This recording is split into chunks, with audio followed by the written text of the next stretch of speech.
I want to welcome everybody today to our panel discussion regarding Artists Live Workspace. As you probably heard earlier this morning, Tom discussing the sort of necessity in having these spaces and that they tend to attract a lot of business. And so my name is Julie Horn, and I'm the Director for Visual Arts, Craft, Media, and Design at Tennessee Arts Commission. And we're happy to have with us today three wonderful professionals who will specifically talk about the South Main Arts District, their Artists Live Workspaces in Memphis, Tennessee, that is currently underway and will open in 2014. I want to take a couple of minutes to introduce the panelists to you. We have Gretchen Woolard McLennan, who joined the Hyde Foundation as a program officer in 2007. Her work focuses on managing the arts and culture, civic engagement, and neighborhood revitalization portfolios for the foundation. The Hyde Family Foundation's senior staff works closely with grantees and provides guidance around such areas as strategic and long-range planning, capacity building, project management, and development and fundraising activities.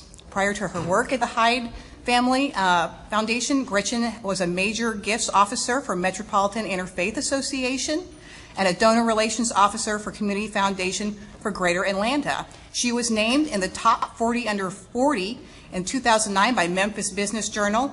Gretchen is an active member of the Links and Incorporated and sits on the board of several organizations, including Arts Memphis, Ballet Memphis, Facing History and Ourselves, the Hattie Lou Theater, the Memphis Regional Design Center, Memphis Rock and Soul Museum, and the Women's Foundation for Greater Memphis. And we have Carrie Hayes, who is responsible for developing and executing strategic and earned media campaigns, including message development, event planning, community outreach, and advocacy efforts and media relations. Prior to joining Doug and Carpenter Associates, Carrie was a special assistant to Memphis Mayor A.C. Wharton Jr. for nearly 3 years, joining the administration after serving as the communications director for Wharton's 2009 campaign. Carrie is credited with leading the effort to secure a $4.8 million grant from the Bloomberg Philanthropies, which allowed the mayor to establish an innovation delivery team of special researchers and strategists to reduce handgun violence and accelerate economic development in Memphis's inner city. Hayes' portfolio in the mayor's office also includes work on blight abatement, bicycle and pedestrian issues, volunteer service, and numerous other projects related to talent retention, economic development, and livability. Heidi Kurtz on the end. She is the Vice President of Property Development for Artspace. Ms. Kurtz manages the development process for new Artspace projects with responsibilities in the areas of financing, design, construction management, government approvals, and community engagement. She has managed several successful Artspace projects, including the Brooklyn Artspace Lofts in Washington, D.C., and the Harvester Artist Lofts in Council Bluffs. She's currently managing projects in Greater Chicago, Dearborn, Michigan, and Memphis. She has a master's degree in urban planning from the Humphrey Institute at the University of Minnesota and has been working in the field of affordable housing, real estate development, and urban planning for over 18 years.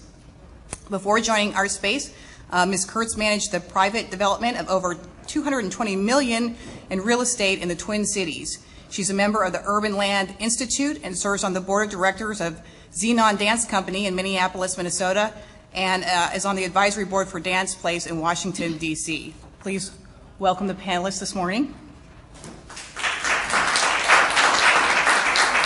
And what we're hoping to do today is to cover not only the nuts and bolts of how to initiate these types of projects, but also who are the necessary and appropriate partners for its implementation. We will also touch on funding at the federal level through the NEA grants such as Our Town. Our format for today is we're going to allow everybody to present, and then we're going to open it up for discussion and questions at the end. So we're going to start with Gretchen. Sure. Thanks, Julie. Before we talk to you about this exciting project we have underway, and I'm sorry, I'm missing a couple of you guys back there. I'm sorry, I have to sit. So I'm sorry. You can listen to my radiant voice and enjoy that. before we show you this exciting venture we have underway in the South Main Arts District in Memphis, I'd love to, give you a little bit of a background on how this came to be, because it's kind of a fun story and exciting for all the partners who are present. So in 2009, not long after chairman of the NEA, Rocco Landesman, was named to his post, many of you guys probably read in the press, he had really had a thoughtful approach and a progressive way of looking at the work of the National Endowment for the Arts. Of course, funding being primary concern to him, loss of funding coming down the road potentially. And so he understood that he really had to tie the need for the arts in communities throughout this country, not just arts for art's sake, but really demonstrate the economic impact of arts in communities. And so it was fortuitous for us in Memphis that the family I work for, and I work for a private family foundation, was friendly with his wife, Debbie. And so when he told Debbie about his idea for his Artworks tour, he said, "You've got to talk to the people in Memphis and hear what's going on there." And so late 2009, Rocco Landesman approached our foundation and the founders of my foundation, and we all got on the phone with him, and he said, "Listen, I really want to come to Memphis and see some neighborhoods and communities in Memphis where arts and economic development are going hand in hand." Because for him, we all know his catchphrase that they have at the NEA right now, and he was really fundamental in making it clear that when he talks about arts works, arts doesn't just work for all the reasons that arts works, in our daily lives, for enrichment's sake or for beauty that it brings to our lives, or just purely aesthetic reasons, right? He wanted to demonstrate the tangible reasons that arts works in communities. And so he really wanted to see that in Memphis. And, Memphis, we're very well versed, many of us, with the fact that, arts does work in Memphis. We have a rich cultural legacy that we build upon, but there are over 7,000 people employed in Memphis, both full and part-time, in the arts sector, and that arts delivers an economic impact of over $120 million annually, both from the funding side and arts audiences. And so we know there's tangible ties to this work, and so he really wanted to be able to demonstrate that at the national level and be able to go to the other departments in the federal government and say, arts does make sense, and we can't have education without the arts, and we can't have transportation without considering the art. I mean, he really wanted to tie it in to housing and transportation and all these other departments that maybe had not been on the radar before, and were not necessarily obvious partners for this work. And so early 2010, Rocco came in town, and we were excited because, Carrie had become special assistant to Mayor Warden, and both have a passion for the arts. So as special assistant and having the senior leadership of our city vested in the continued revitalization of both downtown Memphis and the arts sector, it was a no-brainer when we, as soon as we got off the phone with Chairman Landesman and we called the mayor and Carrie, they were like, "We're in, we'd love to participate in this tour." And so he came in town in early part of 2010, and we took him to several neighborhoods, the Soulsville Stacks neighborhood, if those of you that are familiar with Memphis. We took him to see what was going on in Midtown Memphis, kind of our zipper zone arts district that ends at a very large urban park that has the state's largest visual arts museum, has our College of Art there, has our city zoo that is highly ranked nationally, and so but we also took them to the South Main Arts District. And the South Main Arts District, and Carrie's going to tell you a little bit more about that. And although Carrie now is with Doug Carpenter and Associates, at the time I mentioned he's with the city of Memphis, and South Main is one of those neighborhoods, those of you not familiar with it, but it's kind of a warehouse district neighborhood that has had ebbed and flows over the years, but has a lot of natural arts assets now that make their home there. And so some of the anchors there are the National Civil Rights Museum and the College of Art, but there's also a lot of retail, restaurants, and arts-related programming that happens there annually. Lots of arts-related festivals. Our city's flagship, for lack of a better word, farmers market is there 6 months out the year, and so it's one of those neighborhoods that's coming and going a little bit, and definitely the revitalization of that neighborhood has really been on the uptrend in the 90s and early part of this decade. But then, of course, the economy tanked, and so some of that revitalization was stalled. And so what Chairman Landesman quickly got was this was a neighborhood on the cusp, and either it was going to tip over and really blow up and become, the city's prime arts district, the arts district for our city, because frankly we have a couple burgeoning arts districts, or it was going to continue to flounder. And what was missing he quickly honed in on was the 24-hour vibrancy that the creative class brings to a neighborhood. And so he said, you know what you need is you need more artists living in residence here in this community, because the rich vitality that artists bring to neighborhoods and communities is really going to help this area take off. And he goes, I really want to introduce you to some friends that have been doing this work for 25 years across the nation, Artspace out of Minneapolis. Heidi's going to tell you a little bit about what they do and how they do it. And it really works well for a city like Memphis. But it was very fortuitous. It took off after that. Quickly after his visit, and his visit was January, we had our mayor at the NEA's Institute of City Design Conference that April, participating in New York City, and he got to spend a lot of time with Mayor Bloomberg and other mayors from across this country talking about design issues in their community. And the mayor, once again, it just reaffirmed his passion for the importance of neighborhoods and strong design in the city of Memphis. And so we were able, because of his participation in that institute, to apply for a Mayor's Institute on City Design, which was a 50th anniversary celebration pool of funding from the NEA for all cities who had had mayors that had participated over the years. We were able to apply for a grant towards the pre-development work of this project that you're about to learn more about. And so we were awarded that year a $225,000 grant from the NEA for the Mayor's Institute on City Design, which the City of Memphis and the Hyde Family Foundation matched.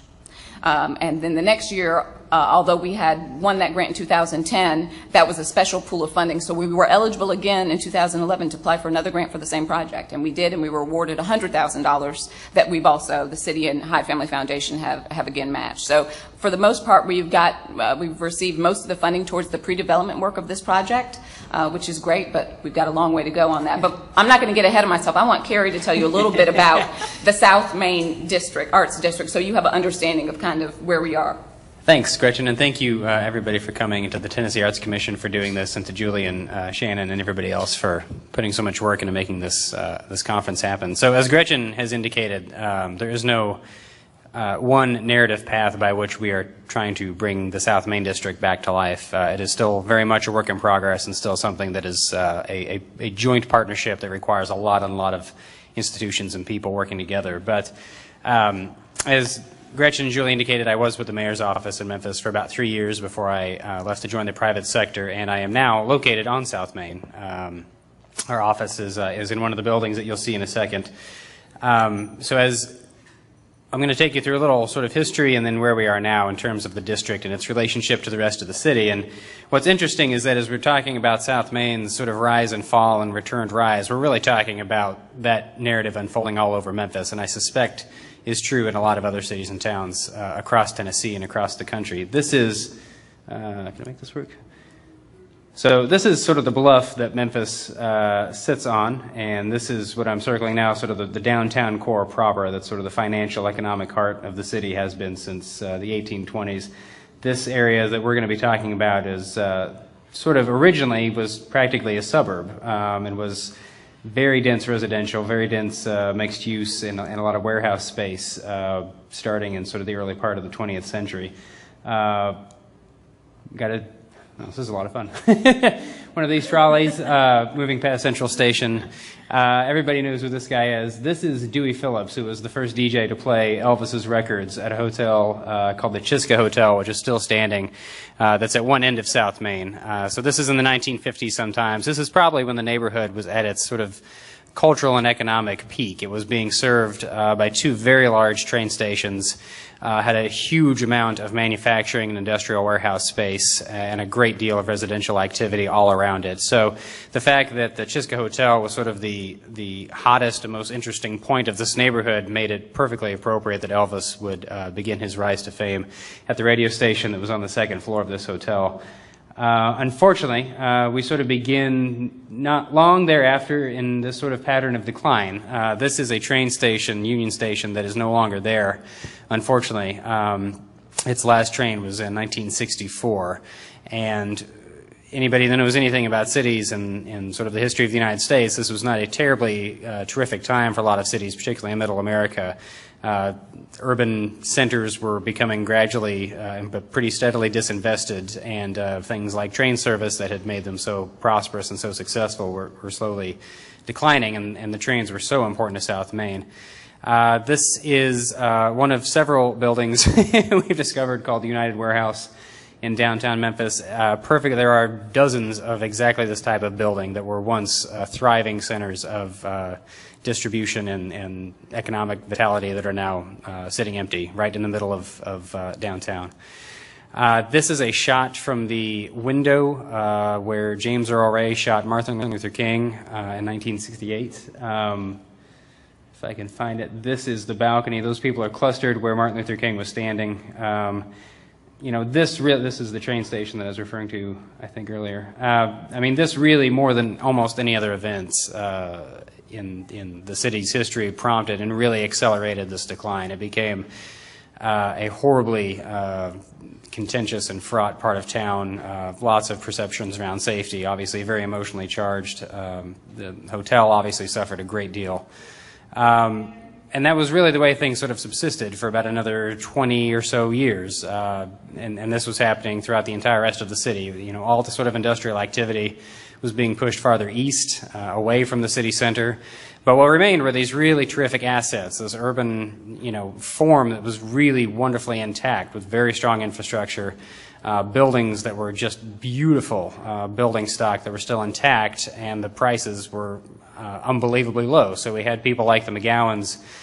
This is Robert and his wife Anne, who we believe are sort of the, as near as our research tells us, we're sort of the first artists or creative types to come back into South Main and take advantage of the assets that were there. They bought a building, it looks like in 1982, and lived there and made art there and started inviting their friends, and slowly this sort of arts-centric scene started to take place along South Main. So you can see in the background, this is sort of downtown Memphis proper, and then, you know, the street sort of begins here.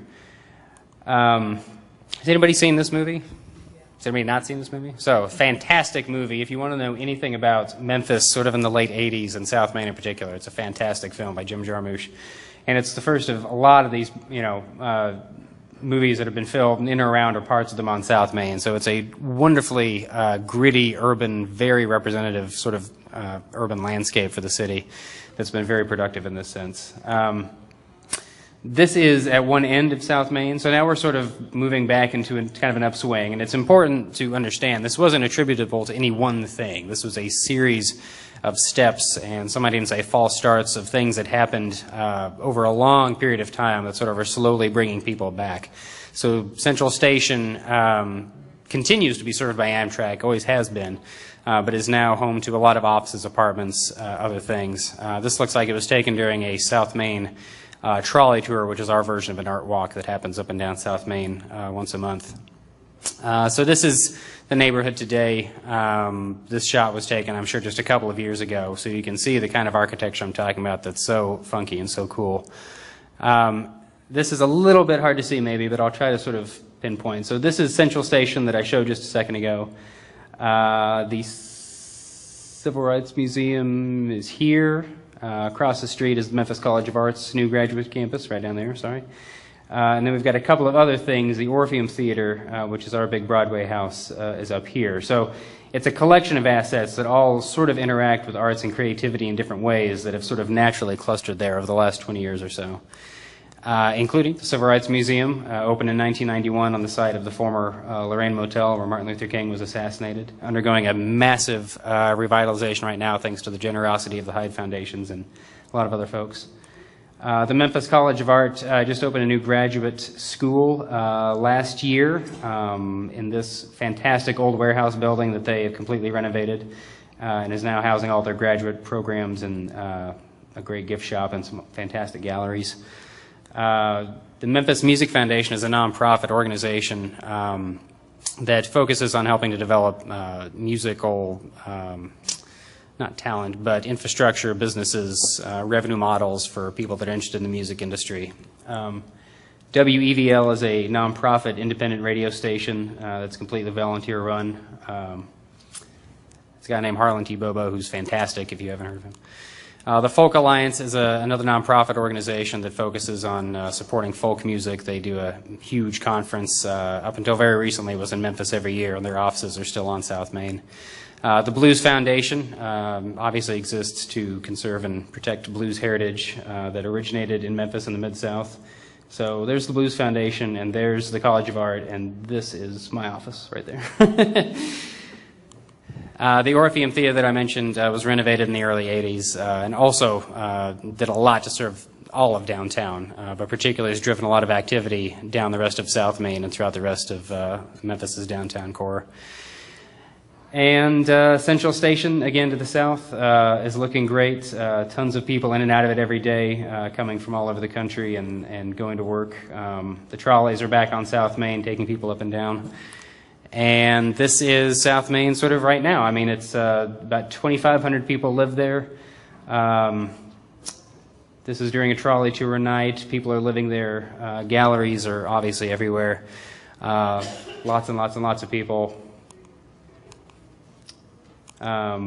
Restaurants, shops, boutiques, places to eat, lots of small business activity happening now that wasn't happening before. Oops, what did I do? There's me, there's my wife, pretending to buy some art.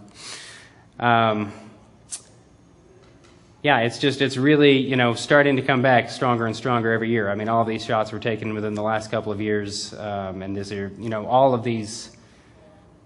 3 of these places, I'm sure, didn't exist 2 years ago. Gus's Fried Chicken has been there for a long time, but yeah, more and more, it's things are starting to take root and really signal this pattern of resurgence. That's really encouraging. Still a lot to be done. This is this is the Orpheum that I've been referencing. This is the Chiska Hotel that we talked about earlier, where Elvis was first played. So it's obviously in pretty bad shape. We feel now reasonably secure that some private developers are going to take ownership out of it and do something cool with it. It's not a done deal, but we're hopeful. And that would really do a lot to sort of seal up both ends of the street. And the College of Art continues to be successful. Civil Rights Museum is undergoing a big renovation, so lots of really good stuff happening as more and more people continue to locate here. And with that, I'm going to turn it over to Heidi to talk about what Artspace is adding in particular. Thank you, Carrie. Thank you, Gretchen. And thank you to the Tennessee Arts Commission for hosting us today. I want to introduce someone else who's in the audience from Artspace. We're honored to have, and I'm particularly honored to have with me on this trip, Kelly Lindquist, who is the president of Artspace Projects. Kelly is a true visionary for what we do. He was just recently honored by the Ford Foundation for his 25 years of service to Artspace, and really is the soul behind everything that you're about to see in these slides, and I'm just honored to have him here today. I'm going to also include him in our Q&A in case I'm going to put him on the spot in case question comes up at the end. He's a wonderful asset and has had many, many years of experience. So Artspace, Gretchen gave you kind of the background on how we came to form this partnership, and it's a very similar story for how we work around the country in general. We are always invited into a community at their invitation, and it's definitely, we are reactive rather than proactive. We don't have a particular model that we just go plop down in any town and target towns across the country. It's very much the opposite, and I think it's why we have been successful for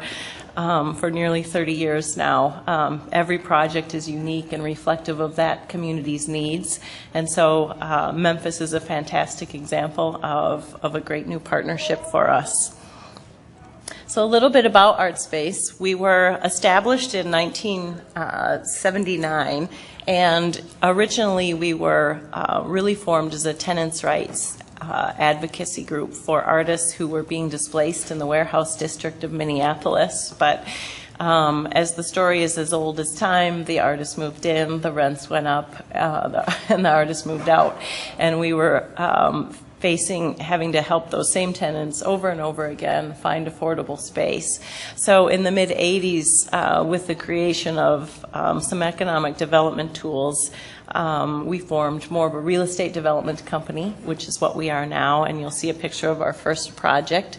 We are recognized as a national leader in arts facility development.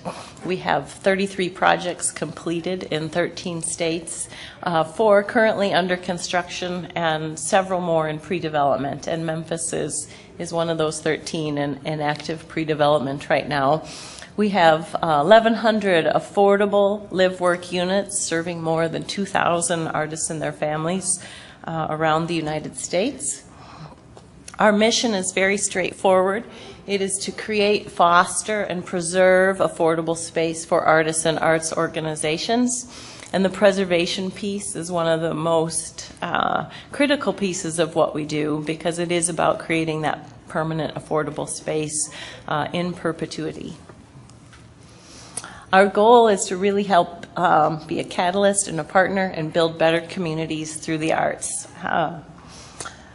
There's a lot of talk about creative placemaking and what the arts means to economic development, and we feel we fit really well within that umbrella of the greater conversation. We definitely have a bit of a niche in what we do and how we do it, and we're really pleased right now to be part of such a growing conversation around the country.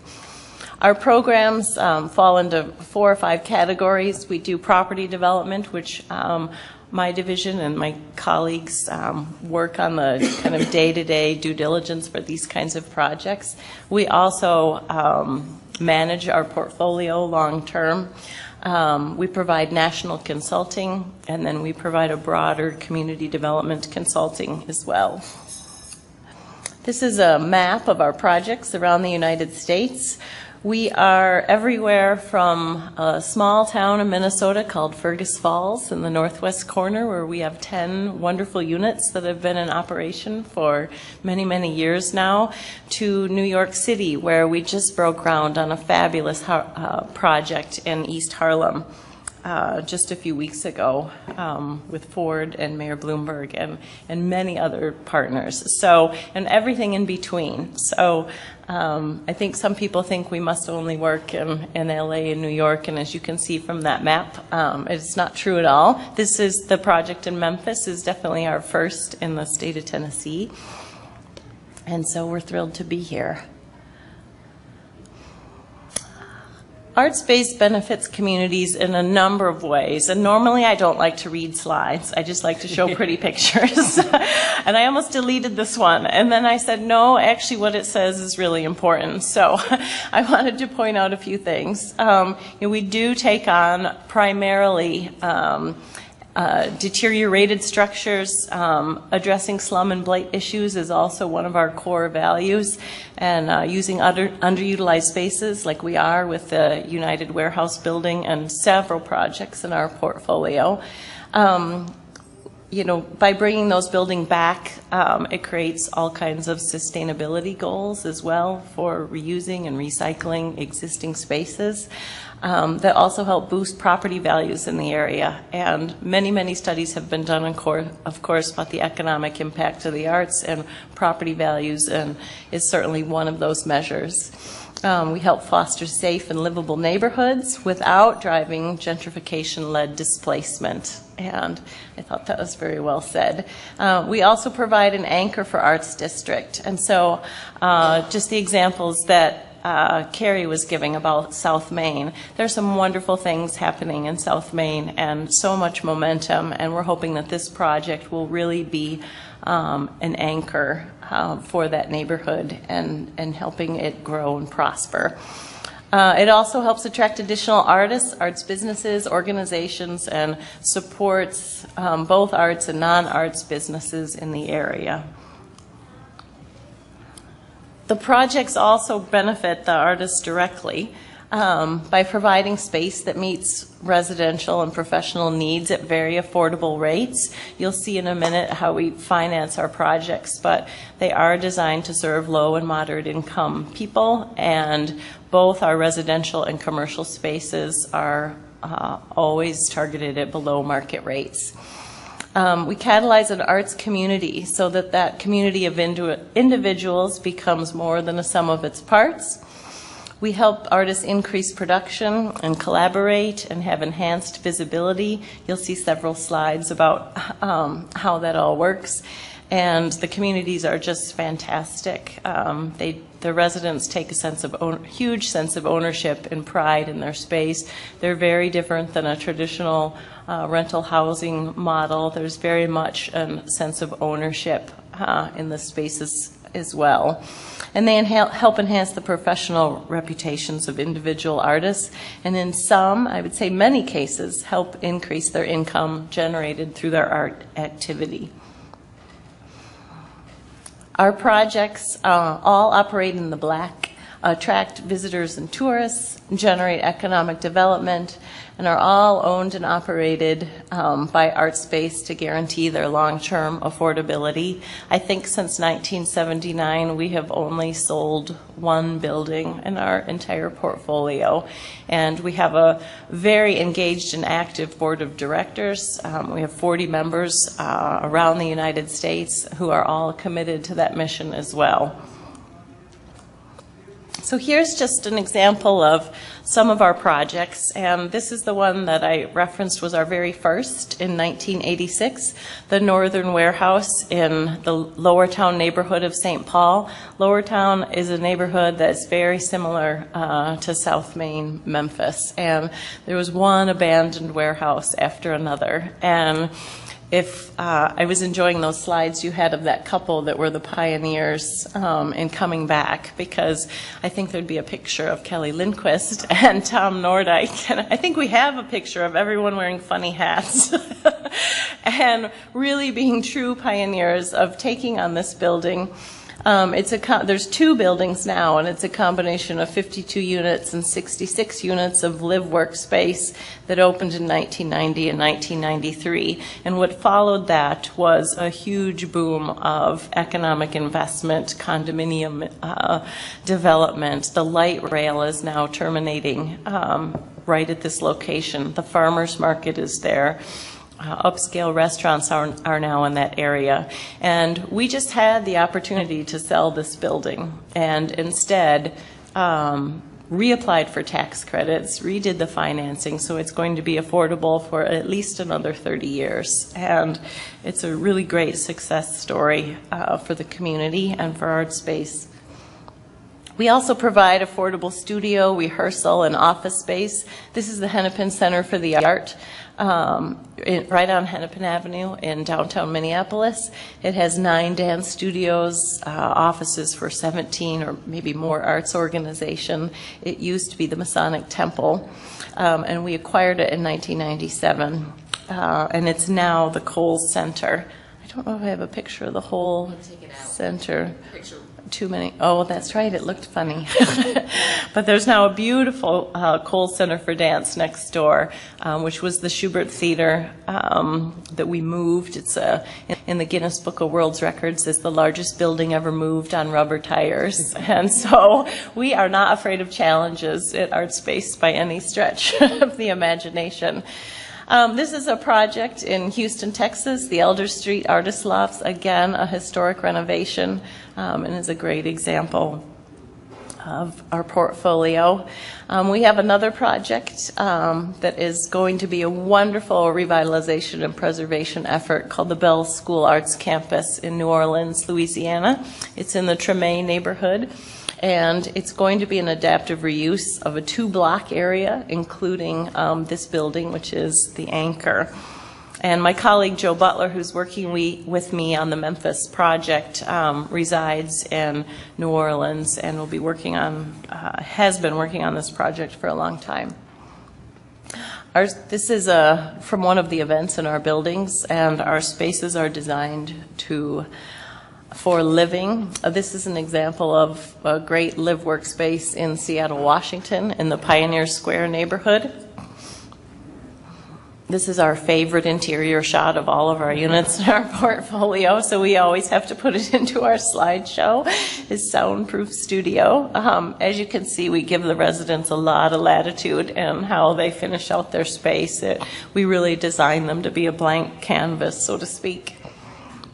And for working, we have a number of buildings that are commercial only, working studio space only.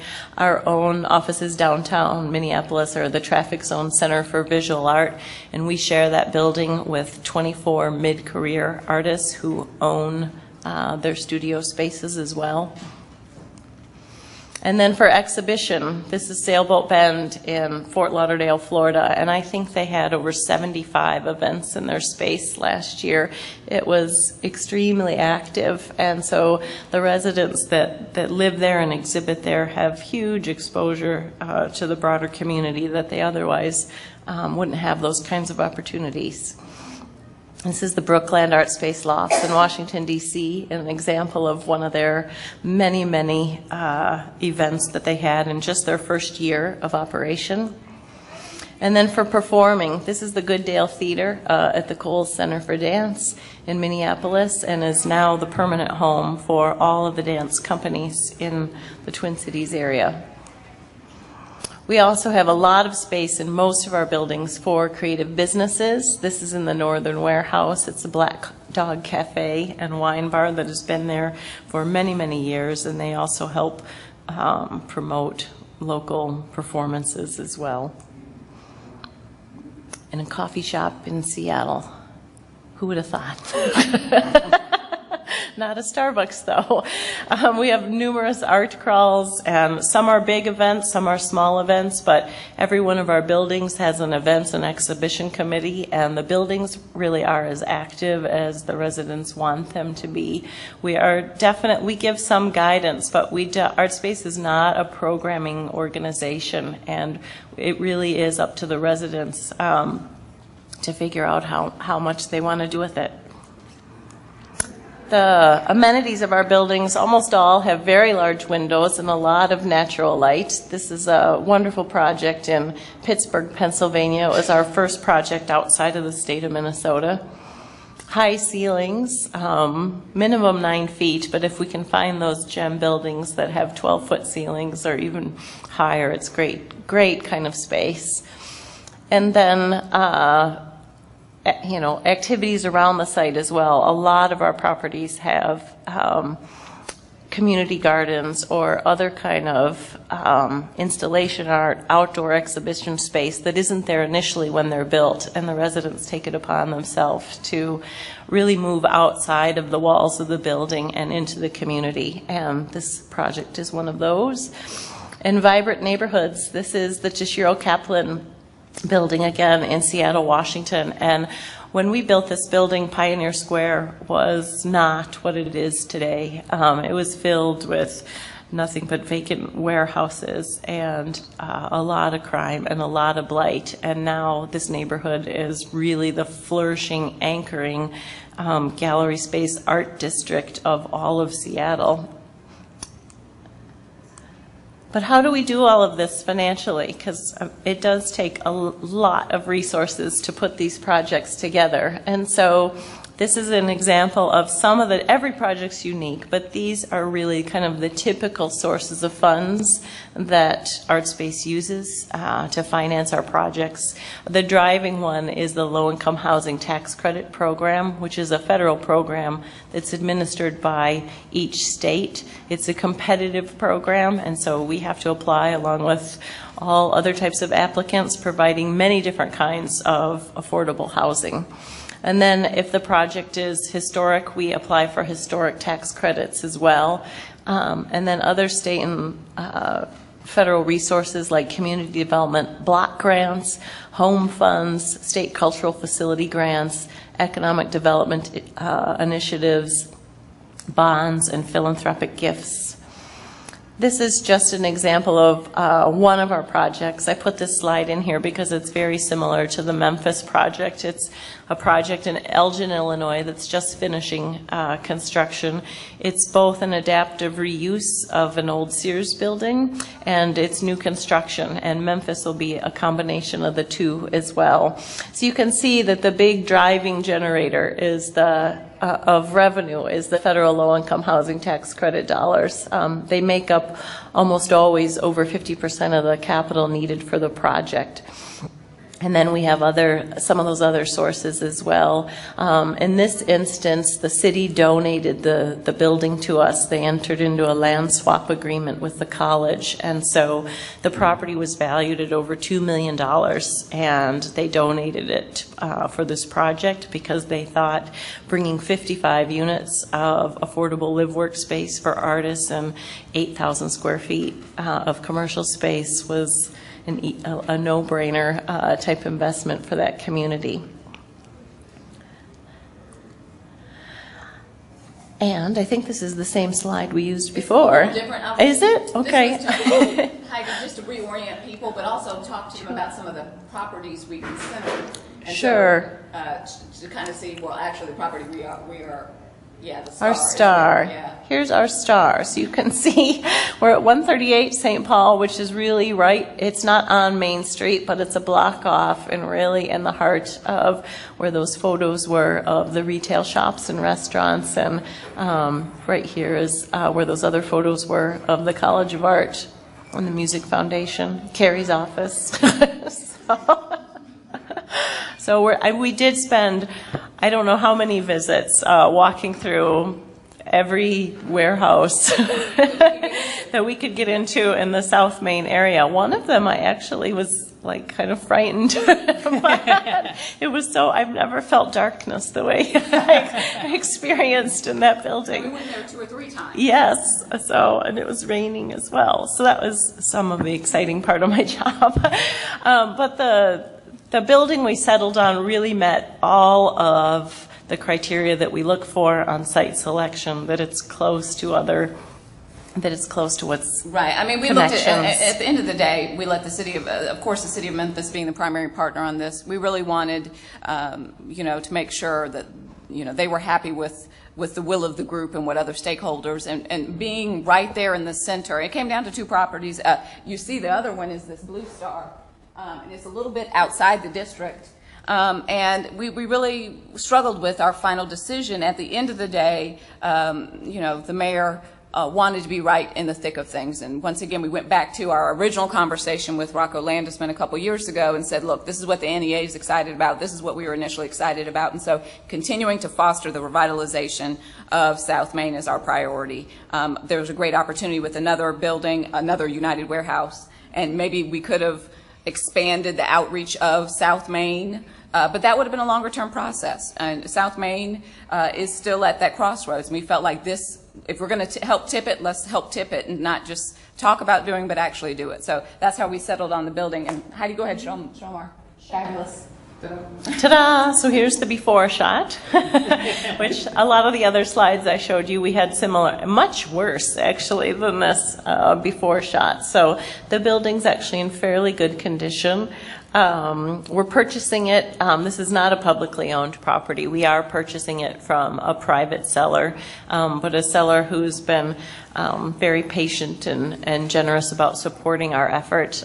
He realizes that it does take us time to put these projects together. He's married to an artist. And he's married to an artist. So, and I think he's hoping his daughter can live in the building or something like that. We'll have to see. So it's 2 components. And so this is obviously the rehab phase of the project, and it'll be 3 stories when it's complete. In total, and I'll show you a site plan in a second, but the project is estimated to be about $12.5 million. And so we're seeking a lot of those same funding sources that I just described currently. It'll be 44 units of live-work housing and over 22,000 square feet of community and commercial space. And it'll be adaptive reuse and new construction. Our project partners, obviously our strong partners, are the City of Memphis, the Hyde Family Foundations, and the National Endowment for the Arts. The architect is LRK, the contractors Montgomery Martin, and then this is just the beginning of a list of many, many stakeholders and supporters of the project: the College of Art, Crosstown Arts, Arts Memphis, the Music Foundation, and our Artist Advisory Council. But as I said at the very beginning of my presentation, these projects don't work if they're not locally led, locally supported, and all of the ideas coming from especially the local creative class and artists that are there that want to use it in the end. And so we've had many focus group meetings, and we'll continue to have many more, so that the project really does reflect the community's cultural heritage, that it fits in with the missions of the organizations that support us, and that really is what will create long-term stability and success. So this is the great juxtaposition to the old warehouse building. Is a very kind of industrial design, new construction building that'll have wonderful, wonderful light, and is a little bit up on stilts. This is classic real estate development. We enter into the purchase agreement, and then we realize there's a bayou running underneath the site. So, no big deal. Those of us from Minnesota don't know a lot about bayous, but all I knew was that was probably not a good thing. And so, but we decided, rather than abandon the concept, we'll just work around it, as we always do. And so the building is on an angle.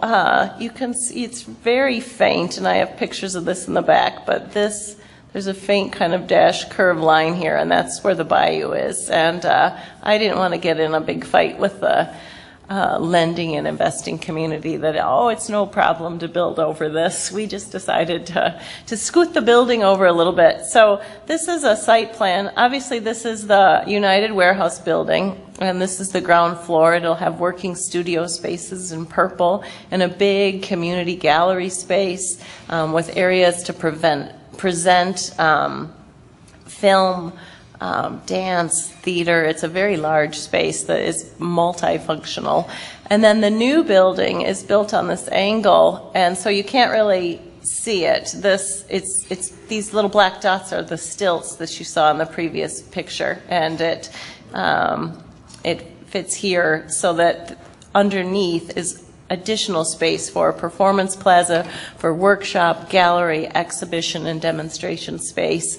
There's a lot of desire for this project to really help galvanize more events and really be that anchor for this artistic community and the anchor for South Main. And so we wanted to have as much outdoor exhibition space and really even perhaps space for the metal arts. We're working with the Metal Museum and the folks there, and outdoor working studio space is something we're considering as well. And I think that's it. Other than, Gretchen, do you want to do this piece? Or look, at the end of the day, this project and this partnership, and in 2000, late 2014, early 15, when we opened with this, it's really about creating a vibrant and sustainable community. We just want this to be the great, arts neighborhood. And like I said, it's one of several burgeoning ones. And so we want this to be one of many opportunities in the city of Memphis, even to partner with Artspace again down the road. But it's about, that just bringing back that vitality to a very important neighborhood, to the city of Memphis and to artists in the city. And to Carrie hinting at it, in Memphis, sometimes we have to do things the way we do them, and by hook or crook, and we can't do it without public-private partnerships. And so we have such great, we've done this before in other development ventures here in the city, and this is just another example of us coming together and figuring out how to make this happen. And so fingers crossed on the low-income housing tax credit application for next year, and it's full steam ahead. Okay, great. Okay, could we just give everybody a thank you? Hi, Gretchen and Carrie, real quick. We have about 20 minutes left in this session, so I think what I'd like to do is just actually open it up to all of you to ask questions. Please just make sure that you stand up and you speak as loudly as you can. Thank you. I have a question about the financing for the projects. First of all, I just want to say I think this is wonderful, what you've been doing, and I've been so impressed by seeing this example, and I think it's very inspiring to all of us.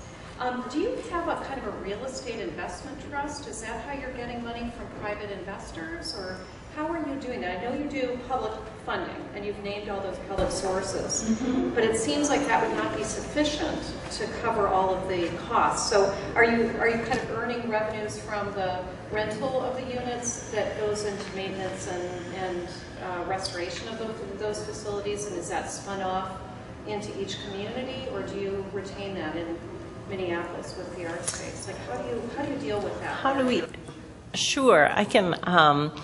The question is on the financing. How exactly do we attract the equity? We do not have a REIT or a real estate investment trust, as you just asked. Our projects are in the black, but it's a very gray black. They're very thin margins, and so really each project, the equity for those tax credits does come from the private market through syndicators, through institutional investors.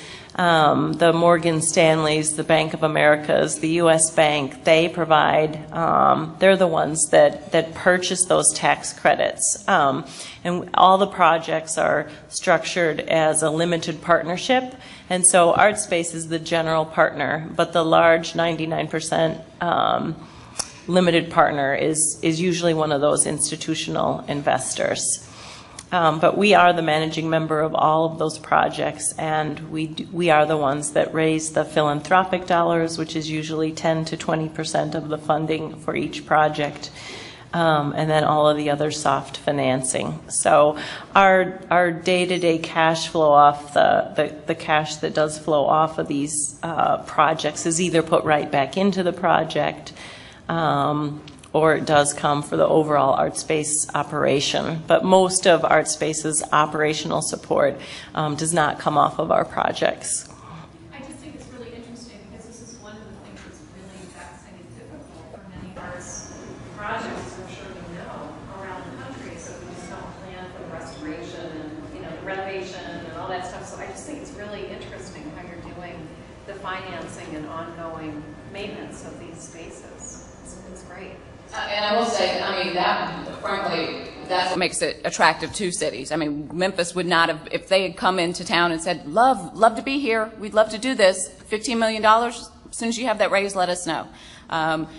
We can't do it. It's just not feasible, especially, post 2008-9. So it's very attractive that they ensure, and they're partners all along the way on, not just the tax credits, but the philanthropic or corporate or community burden is very manageable. I can turn to the city partners and other foundations and other corporations in Memphis and say, we've got to raise $1.5 million, but look what we get out of it. And some say, what do you get out of it? They own these buildings in perpetuity. Well, the biggest thing we get out of it is what we talked about early on, and Heidi mentioned, is ensuring that there's affordable housing for this sector. If we're truly committed to the creative class, and the purpose of this project overall is to ensure their stability and all those intangibles that come with their presence in a neighborhood, then ensuring that they have affordable housing for the long term is what we get as part of this process. And frankly, there's something to be said for us not having, who's going to manage it?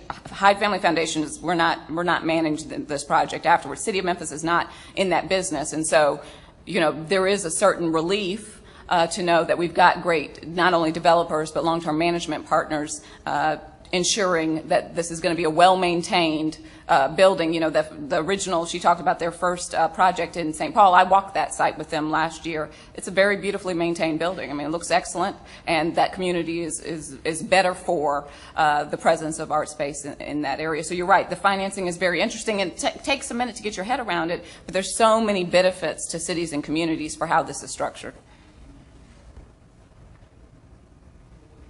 Other questions? Could you talk a little bit about the criteria that Artspace uses in deciding what projects to take on? Oh, sure. I thought you were going to say how to qualify to live in one of the buildings, because we usually get that question too.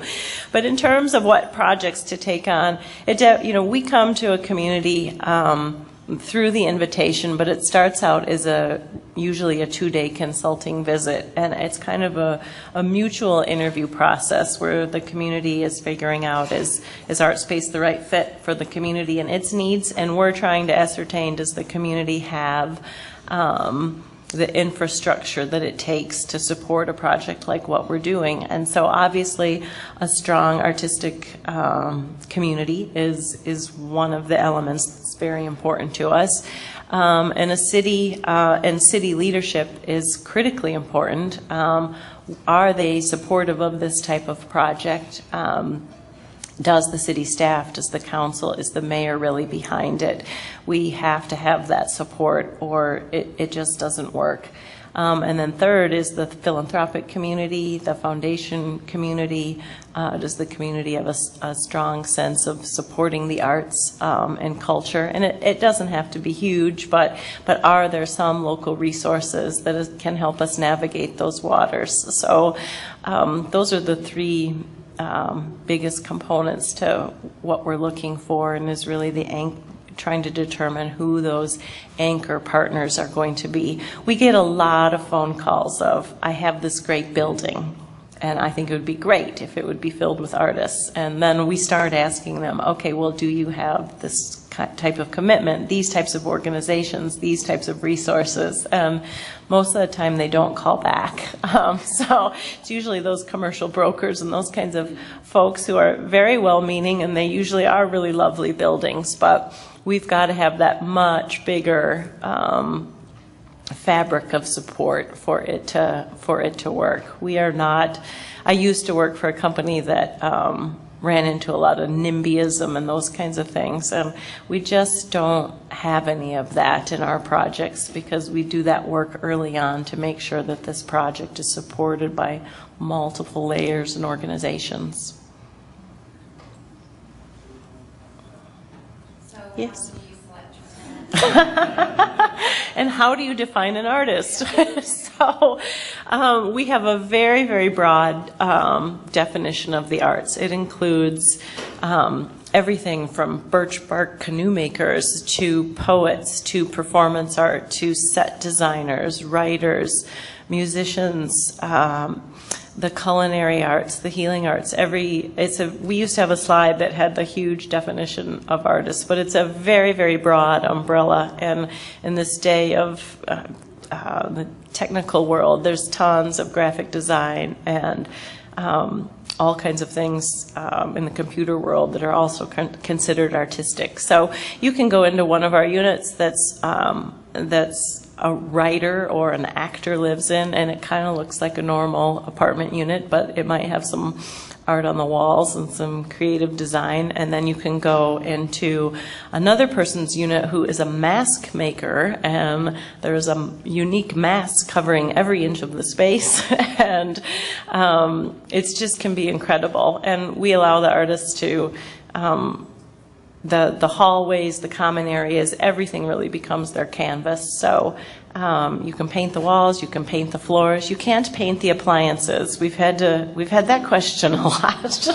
No, you can't paint the appliances. But pretty much everything else is up for grabs. And to qualify, we do a ton of outreach so that we really do want our projects to be reflective of the community they're serving. So we reach deep into every type of neighborhood, every ethnicity, every type of household, so that we're really having the building reflect the neighborhood around it. And we invite those folks to information sessions well in advance of when we're going to start leasing up the space. And then they have to meet all the rental, they apply and they have to meet all the rental background checked that you normally would have to have for any kind of qualification process. And then they go to an artist selection committee, and that committee is made up of artists, peers from the community and Artspace, and it is not a judged or juried situation at all. It's just, is that person committed to their craft or their art? Are they passionate about what they do? Are they working on their art on a regular basis? And can they show us a body of work, a portfolio, anything that would demonstrate their commitment to their art? They do not have to necessarily derive any of their income from their art, and many typically don't, or it's a very small percentage of their income. And what I have really enjoyed seeing in our buildings where I've gotten to know some of the artists is they may come to us and they have 2 or even 3 jobs, and they're doing their art on the side. And after living in our building for a few years, there have been so many opportunities created for them that maybe they only have 1 other job, and they're now deriving 40% of their income from their art. And that's really a huge, huge part of the success of our buildings and our spaces.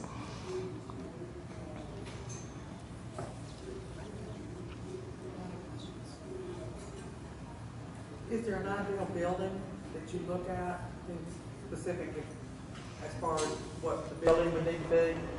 Well, sometimes we're doing new construction. About 30% of our portfolio is now new construction. But in terms of if it's a renovation or an adaptive reuse or a historic structure, some of those photos I showed before with tall ceilings and large windows and just large open spaces works better for us than, especially anything that's historically significant. If that building has very narrow windows and isn't ideally suited for residential space, you can't alter the exterior very much. It isn't allowed under all the regulations of historic preservation. So we do tend to look for those buildings that are more warehouse style, timber beam construction, 12-foot ceilings, and the United Warehouse building in Memphis is just really the poster child type of building for us.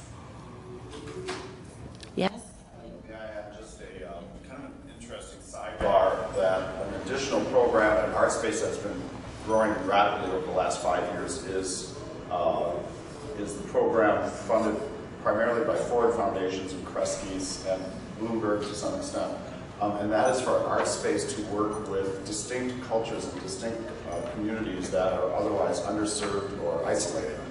And to take 2 or 3 years to get to know those communities get to know us, and then is there a natural bubbling up within that community that says, hey, Artspace, we want you to build this kind of space for us that celebrates our culture and allows our culture to thrive and grow and change rather than being ignored. So we have examples of that are moving ahead as Heidi mentioned, our finally starting construction and renovation of a big old building in the Puerto Rican neighborhood, East Harlem in Manhattan is one of those projects funded primarily by Warhol. And as far as the private part, it's a $55 million project. And for Ford and Rockefeller. But we are also hard at work in communities of color in central New Orleans, as you saw a picture of what will be the Bell School project, working, again, very closely for years and years with the community in finding the site and what is going to go into those spaces. Our community organizations that have been displaced by Katrina that finally have a long-term, a permanent, affordable space for the as well as housing above.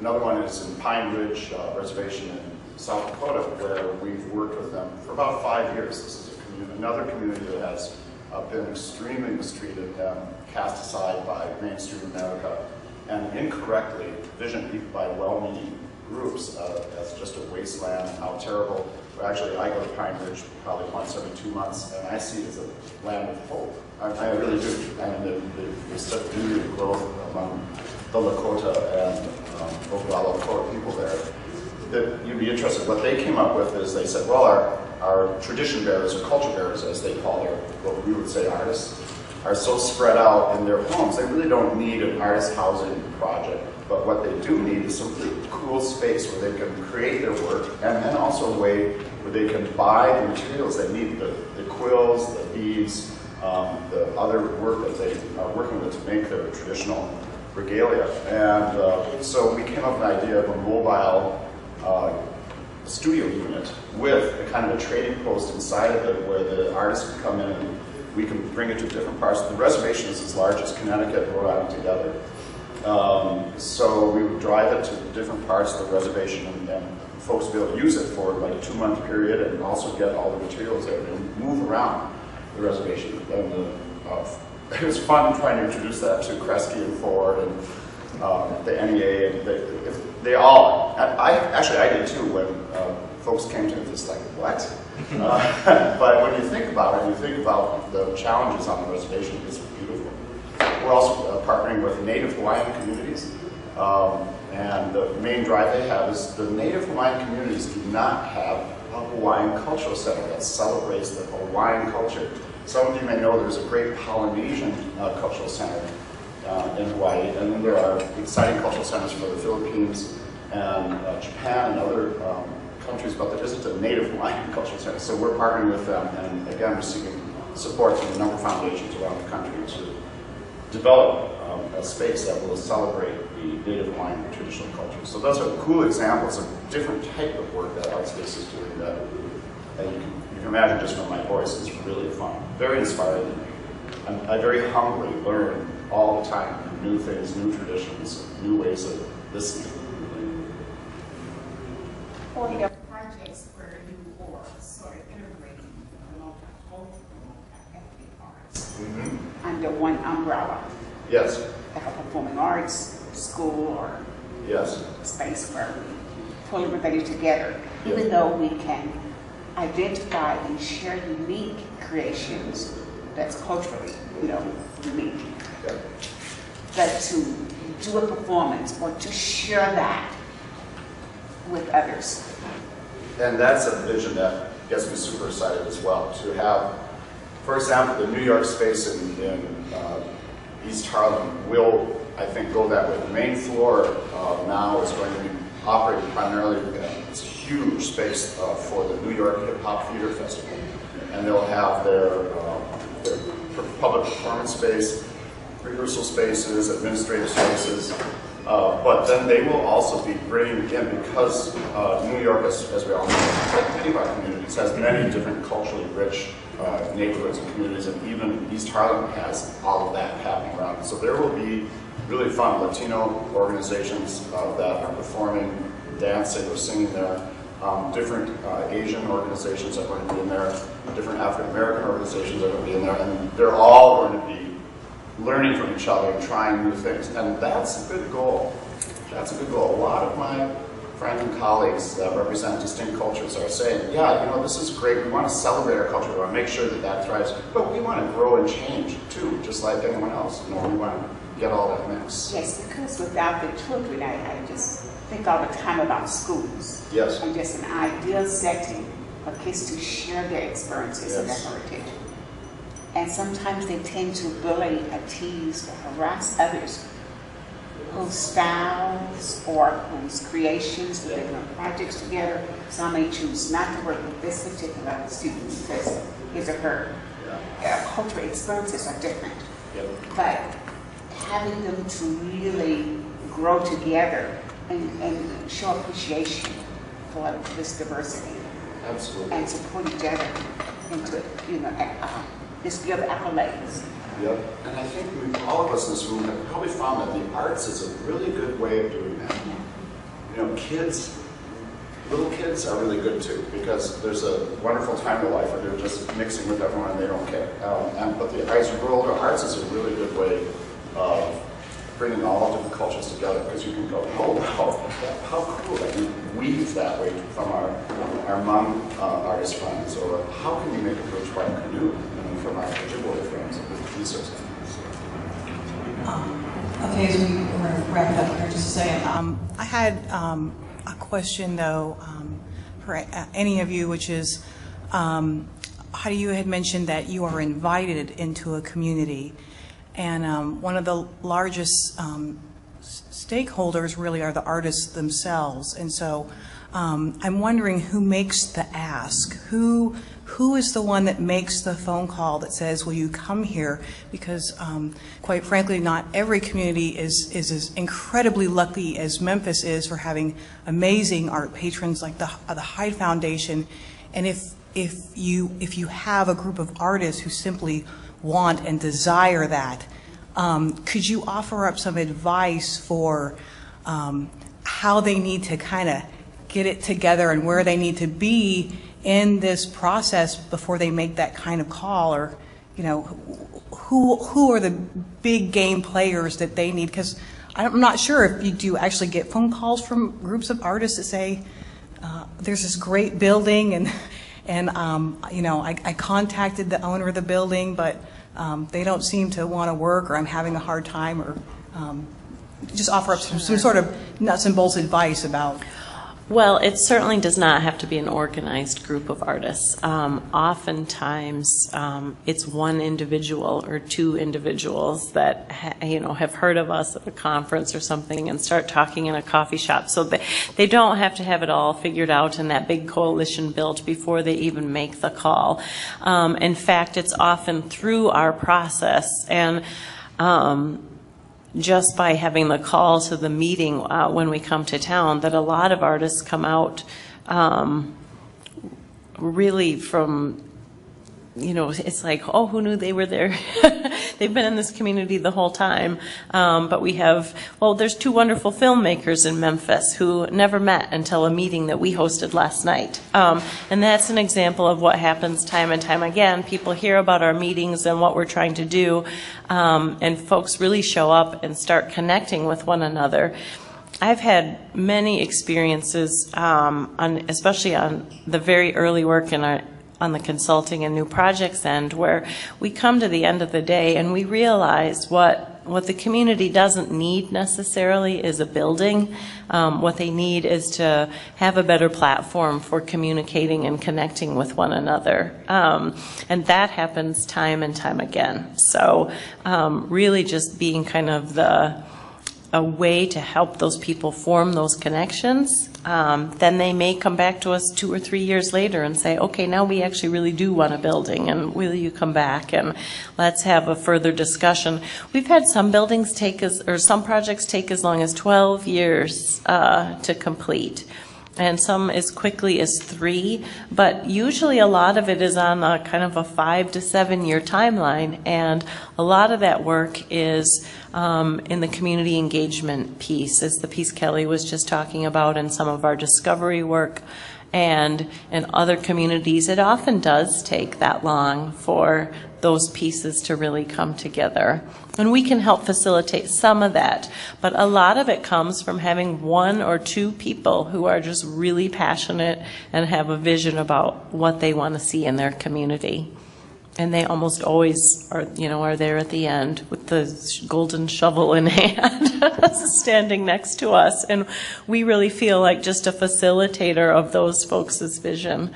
We obviously bring huge amounts of resources and expertise, but if there's not that local person or groups of people who are passionate about seeing this through to a reality, it just won't happen. Just a 30-second addition to that. It's a funny story. It completely illustrates that 1 or 2 people can change the world. This was about 15 years ago. There was an arts conference that just happened to be in Minneapolis, and I attended it, parts of it, and I was introduced, Artspace. And this woman stood up and said, oh, I'm from Reno, Nevada, and I really want to talk to you about a building we have in Reno. And I don't know why I thought in the back of my mind that now I love Reno, but then I kind of thought, Reno? No, I don't know why. It's just I'm not a gambling person. I just kind of thought, no. And so then I saw at the end of the meeting they were coming toward me, she and her friend, and so I went out a side door. I don't do this anymore, by the way. I've grown up a little bit, but I went out the side door, and then I saw them kind of following, and I thought, oh. And I went toward the elevator to go up to my room, and the elevator was taking some time, and then finally the elevator door opened, and they came in with me. They love telling this story. It's Jill Berryman and Pat Smith, and all they did, they ran a really small little organization in in Reno called Sierra Arts Foundation, and they had a dream, and they were going to make this happen. They did not have the money or financing to do it. They were going to make this happen. And so the elevator ride up to my floor, they changed my mind. It was, I just saw such passion, and I thought, okay, I'm going to Reno. Right. And now one of those buildings you saw was a beautiful big building that we developed and own and operate in Reno that I love. So, but there was the infrastructure that Heidi correctly talked about. It turned out in Reno, and there was the mayor was very excited, and there were great other factors that made it all happen. And the county was too, but it was really those 2 ladies. Bless them. Yeah. Now I'm your congregant to approach you with my right. And I will not on the side.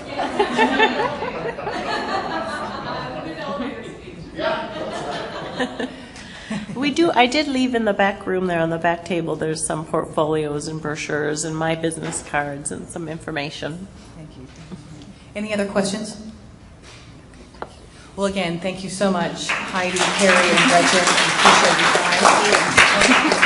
Thank you all for coming.